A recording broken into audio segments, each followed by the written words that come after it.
For the many Filipinos who sacrificed their lives in World War II, it is with great honor that Masid presents the story of Captain Jose Cabalfin Calugas, a soldier of the famed Philippine Scouts who demonstrated great courage during the Battle of Bataan. Jose Cabalfin Calugas was born on December 29, 1907 in Barrio Tagsing, Leon, Iloilo, Philippines. The eldest of 3 siblings, his mother died when he was 12 and later had to quit high school to work and earn a living for the family. In 1930, he enlisted in the U.S. Army to join the Philippine Scouts and left for Fort Sill in Oklahoma to undergo basic training. After graduation, Calugas received additional training as an artilleryman and later was assigned to Company C of the 24th Artillery Regiment of the Philippine Scouts at Fort Stotzenburg in Pampanga. On the morning of December 8, 1941, while stationed at Fort Stotzenburg, Calugas woke up to the news that the United States had declared war with Japan. A day before the announcement, 10 hours after the attack on Pearl Harbor, the Japanese Empire had already launched operations to occupy the Philippines. Invasion forces landed in Lingayen Gulf in the north and Lamon Bay in the south, tactical entry points where the Imperial Army would storm through Luzon and eventually surround and capture Manila. Calugas, now Sergeant of Battery B of the 1st Battalion of the Philippine Scouts 88th Field Artillery Regiment, was immediately deployed along with his unit to Bataan. After the fall of Manila on January 2, 1942, the 1st Battalion moved to Layak Junction to join the Philippine Scouts 23rd Field Artillery Battalion and the United States 31st Infantry Regiment to cover a portion of the withdrawal operations of the U.S. Armed Forces in the Far East and to strengthen its northern line of defense against the attacking Japanese. On January 16, while working as a mess sergeant in a field kitchen near the village of Culis, Sergeant Calugas noticed that one of their unit's 75mm 1917 field guns in Layak Junction was no longer operational. Without hesitation and orders, he ran more than 900 meters across an open field under heavy fire to find out what happened to the unmanned gun. The sergeant discovered the gun separated from its emplacement and its crew killed. Sergeant Calugas gathered a squad of volunteers to help him lift the gun back to position. He fixed the jammed field gun back into action and aimed it straight at the incoming enemy. Approaching Culo River were Japanese tanks and armored cars equipped with machine guns and light artillery guns. Sergeant Calugas fired at the incoming armored vehicles and hit one of the tanks. After a quick reload, he pulled the trigger once more and hit another tank. The precision of the attacks on their tanks surprised the invading Japanese and forced their convoy to a halt. Sergeant Calugas' cannon fire proved so effective that it led to an intense effort by the enemy to locate and destroy his gun. The Japanese responded with a barrage of fire aimed at Sergeant Calugas' direction. Colonel Bilsafa, the unit's commanding officer, shouted at his troops to withdraw and take cover.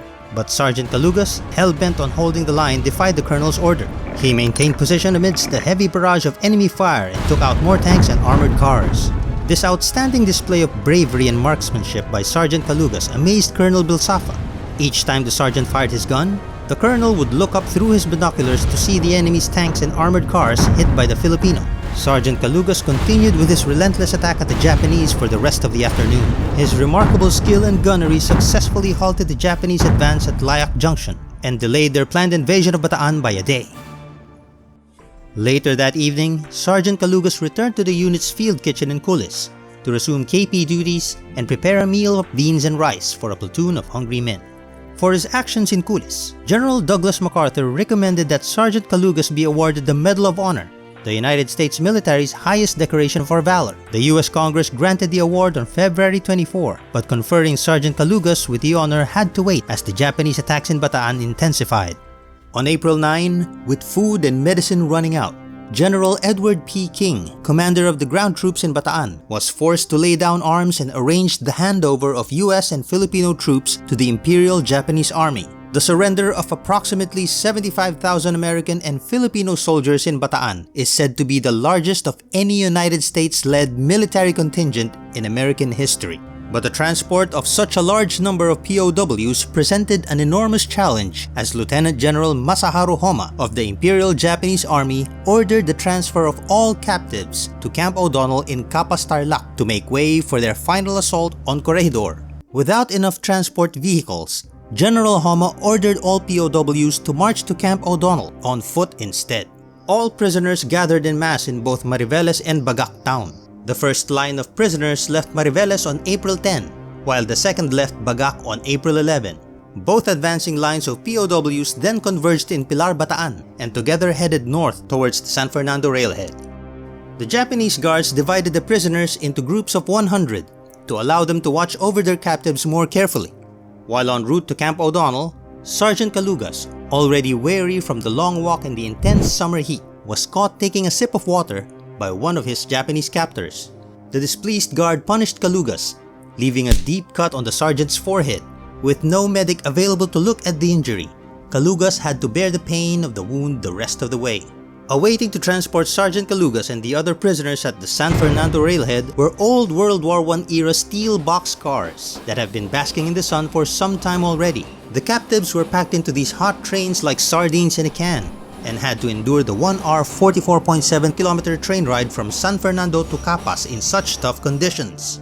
The prisoners then disembarked at Capas Station and walked the remaining 14 kilometers to their internment in Camp O'Donnell. The entire journey from Mariveles to San Fernando and from Capas to Camp O'Donnell measured a distance of about 96 to 112 kilometers and took around 5 to 10 days to complete.